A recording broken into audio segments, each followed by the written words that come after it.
सबसे उनको इतना प्यार मिला है. And he basically, why? Because he was such a helpful person that he used to anybody used to approach him for any kind of help, whether it is financial help or any kind of problem.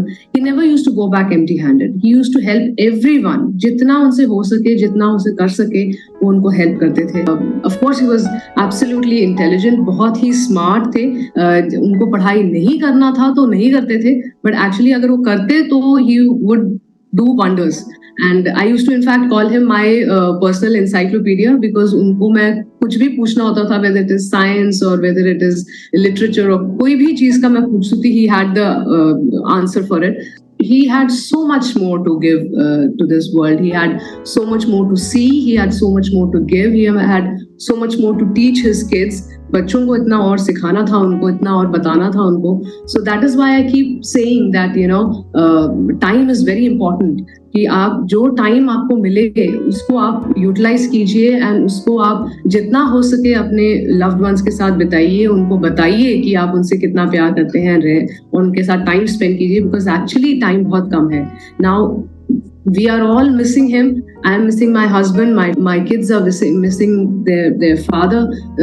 He's missed as a son, as a brother, and he was a friend to everyone. And he will always be missed as a beautiful. उसने मेरे को एक दिन अचानक, मैं दिल्ली में था, उसने मेरे को फोन किया. उसने कहा कि सर ऐसा ऐसा है, क्या मेरे को आप कोई कैंसर हॉस्पिटल, कैंसर स्पेशलिस्ट से मिला सकते हो क्या? तो मेरे को लगा कि हो सकता है फैमिली या किसी कोई बुजुर्ग आदमी है, किसी को कुछ हुआ होगा. सो आई सेड कि हाँ मैं करवा दूंगा.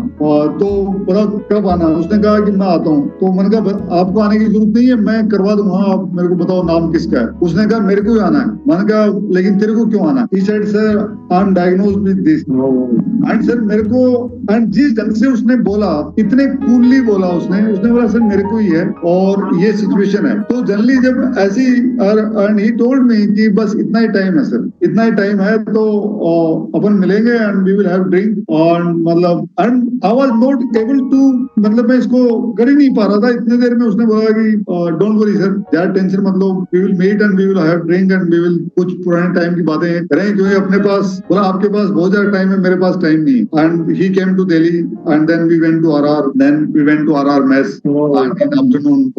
मैंने बोला यार छोड़ ना, मतलब तू इतना लाइट क्यों कर रहा है? ही सेड कि सर मतलब मुझे पता है, जो आपके सीनियर डॉक्टर थे वो भी पैराट्रूपर ही थे, बोला वो बोल रहे हैं, लेकिन मैंने 10 जगह सब जगह पूछ रखा है. मैं आरआर इसलिए आया हूँ कि घर वाले बोल रहे हैं, तो मैं एक ओपिनियन ले रहा हूँ, बाकी मुझे पता है क्या होने वाला है. And I was sir totally silent, but he kept on talking and then he told me कि अगर आप बात ही नहीं करेंगे तो फिर तो इतने बोर हो जाएगा सेशन एकदम ही. एटलीस्ट अपने जो हमने बदमाशियां की हैं, तो जनरली हम दोनों सिर्फ बाइनोकुलर लेके बैठ के देखते थे. संधू सर हमें बैठा देते थे कि तुम देखो कि उधर क्या हो रहा है क्या. तो हम दोनों को बाइनोकुलर मैन बोलते थे, दोनों को, मैं और बल. तो हम हमारी वो सब चीजें याद कर रहे थे कि हमने बाइनोकुलर से क्या क्या कश्मीर में किया है. And he accepted sir. और ये एक चीज माननी पड़ेगी कि कई बार लाइफ में बहुत बड़ा सेटबैक हो जाता है, और प्रॉब्लम तब होती है सर जब हम एक्सेप्ट नहीं कर पाते. चाहे फेल्योर हो, चाहे फैमिली में जब मॉम डैड वाइफ बच्चा, खुद की जान जाना, या बड़े से बड़ा लॉस है, दुख तब बहुत ज्यादा होता है सर कि जब हम एक्सेप्ट नहीं करते हैं इस चीज को. जब हम एक्सेप्ट कर लेते हैं कि ओके यही होने वाला है, हमारी लाइफ अब इतनी ही बची है, तो अब इसके बाद में क्या कर सकते हैं, क्योंकि चीजें सर हमारे हाथ में नहीं होती हैं. बाकी जैसे हम डिस्कस कर रहे थे, सब कुछ ऊपर वाले के हाथ में. एंड बल टोल्ड कि आई न्यू कि मेरा इतना ही time, and he is a good husband, good father, great friend, amazing soldier, good sun.